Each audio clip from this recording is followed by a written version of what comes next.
Olá, eu espero que estejam todos bem. Meu nome é Gabriele, eu sou discente do curso de Pedagogia no IF Goiano, Campus Morrinhos, e eu sou autora do artigo Sistema Etapa Público, Implicações para o Ensino e Aprendizagem e a Autonomia Docente. Esse artigo, ele nasceu a partir de uma pesquisa do PIBIC, que é um programa de iniciação científica que a gente tem, no nosso campus, e ele nasce com o intuito de entender como o sistema apostilado, em geral, ele acaba dificultando o processo de ensino-aprendizagem no seu sentido crítico e também afasta, o professor de sua real autonomia docente.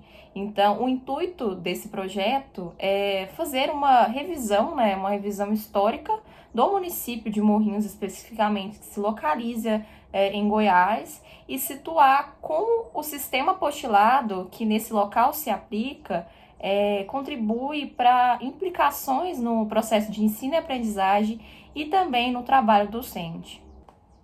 Bom, o nosso artigo ele foi desenvolvido a partir de pesquisas bibliográficas e também foi fundamentado a partir de importantes autores do contexto educacional, como Paulo Freire. Também fizemos uma análise histórica sobre a inserção do sistema apostilado no município de Morrinhos com relação ao sistema etapa público, que é o sistema vigente quando a gente fez a criação desse artigo, as pesquisas. E também analisamos as apostilas, mais precisamente do ensino fundamental 1, para a gente poder ver a veracidade dessas apostilas no seu sentido crítico, no seu sentido que se aproxima também do contexto regional do município, e também o quanto essas apostilas, a partir de outros elementos, como avaliações externas, limitam o trabalho e a autonomia do professor. É importante mencionar que o nosso artigo ele foi construído a partir de subtítulos e nos próximos minutos eu estarei aqui destrinchando cada um deles para vocês e também trazendo os nossos resultados e os dados que foram coletados a partir aí das nossas pesquisas. Então vamos lá. Primeiramente, o que seria o sistema etapa público? É importante que agora eu faça uma contextualização histórica para vocês entenderem o que foi o sistema e também o intuito desse sistema perante a educação. O sistema etapa público surgiu na década de 1990, mais precisamente em escolas privadas, e só depois, ao longo dos anos, se difundiu aí para as escolas públicas em colaboração com os municípios. O município aderia a esse sistema apostilado e o sistema etapa público, entre também outros sistemas que a gente tem, se adentravam ali nas escolas públicas.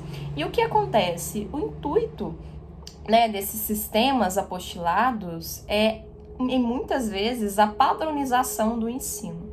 O que isso significa? Se o município X adere ao sistema e o município Y também adere ao sistema, significa que os dois terão as mesmas apostilas e os conteúdos ali serão conteúdos iguais. E aí é onde muitas vezes a gente vai obter críticas, porque a educação, o processo de ensino e aprendizado, ele se perde, porque quando a gente padroniza algo, a gente perde alguns aspectos que são importantes. E pensando no sentido da educação e a funcionalidade dela também, para a convivência em cidadania, para o contexto regional, a gente acaba perdendo aspectos que são daquele cotidiano do educando, que não são pautados nos livros. Por exemplo, muitos livros vão trazer contextos aí de estados que têm a sua importância, assim como os outros, mas alguns acabam tendo mais destaques nos livros, por exemplo, São Paulo, Rio de Janeiro, e aí a gente tem educandos que são da zona rural, educandos que são de outros estados e acabam aprendendo sim um pouco da vivência desses outros estados, dessas outras cidades, mas acabam se perdendo ali no sentido funcional, porque não estão próximos do seu contexto regional. O ensino ali ele pode acabar sendo um ensino que se torna um pouco desinteressante, ele não instiga o educando e também perde a funcionalidade, porque aquela realidade está distante do educando.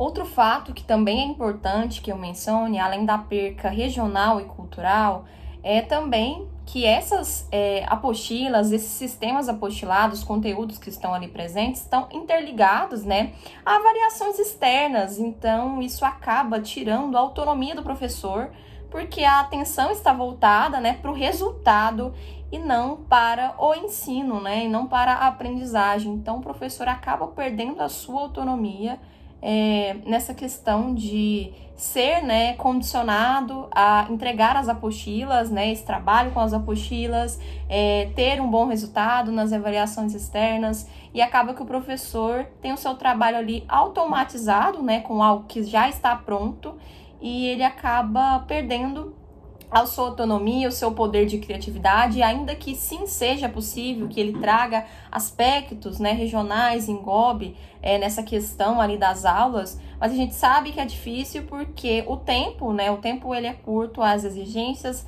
elas são grandes e muitas vezes os professores são extremamente cobrados para grandes resultados nessas avaliações externas e acabam focalizando nessa questão, o que dificulta essa relação de trazer, né, englobar o cotidiano dentro de sala de aula. Bom, nas análises, né, da apostila, a gente pôde perceber que o educando ele não é condicionado a inferir o seu pensamento. Quando a gente pensa na disciplina de língua portuguesa, na disciplina de matemática, geografia, histórias e ciências, a gente percebe um pouco disso. Quando a gente pensa na relação da análise que a gente fez sobre a disciplina de língua portuguesa, nessa apostila aí do Ensino Fundamental 1, a gente percebe que os textos são extremamente rasos e descontextualizados, não faz uma junção do cotidiano do educando, né, com as vivências ali dentro de sala de aula, os conteúdos. O educando, ele quase nunca é condicionado a pensar de forma crítica, a resolver algum problema, a identificar algo que seja extremamente importante no sentido da sua funcionalidade também, do contexto, né, do cotidiano desse educando. Então, são textos vagos e rasos, e a inferência sempre é do autor e quase nunca do educando. Quando a gente pensa na relação da matemática a partir das nossas análises, é perceptível que as operações elas estão o tempo todo no papel, né, e nunca no sentido concreto, aonde o educando vai vivenciar e vai trazer aquele aprendizado para uma função que ele possa utilizar no dia a dia.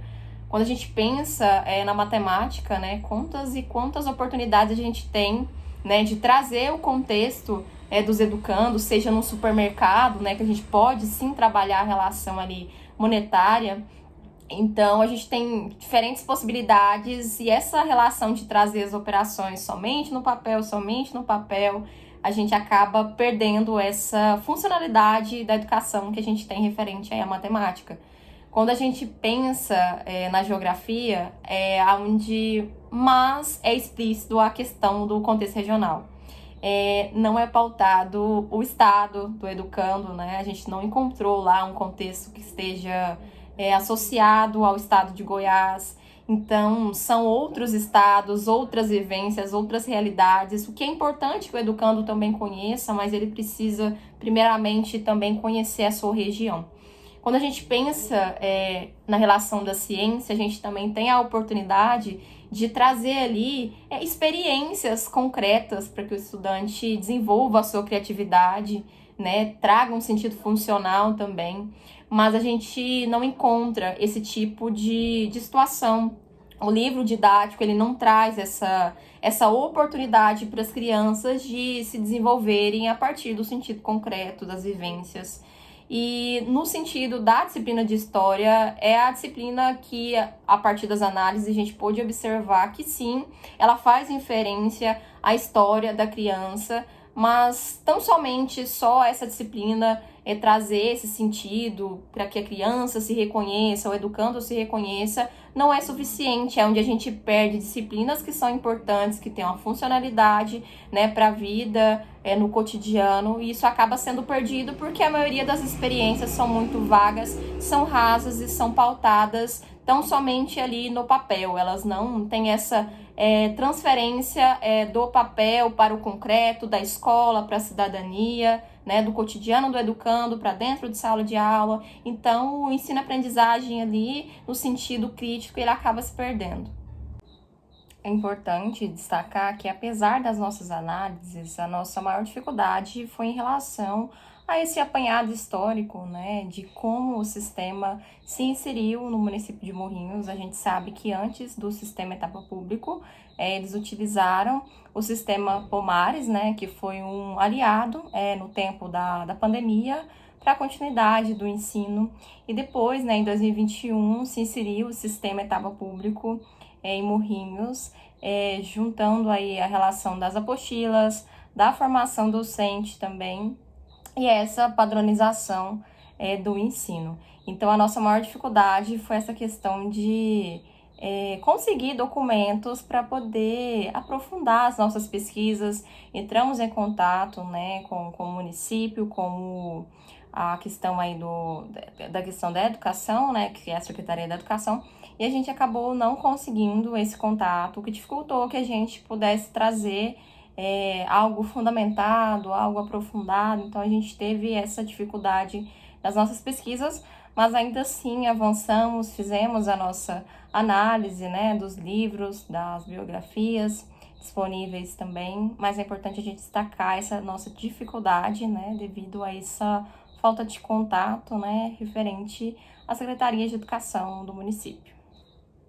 E a título de conclusão, a partir dos resultados obtidos, os questionamentos trazidos, a gente percebe que o foco central não é ser contra o sistema apostilado, a sua existência, mas a forma que ele se aplica na realidade e também a sua funcionalidade, né, que acaba comprometendo o processo de ensino e aprendizagem no sentido crítico, onde o aluno possa inferir, ser condicionado a pensar, porque de fato não há espaço aqui para a inferência do educando e muito menos para a problematização.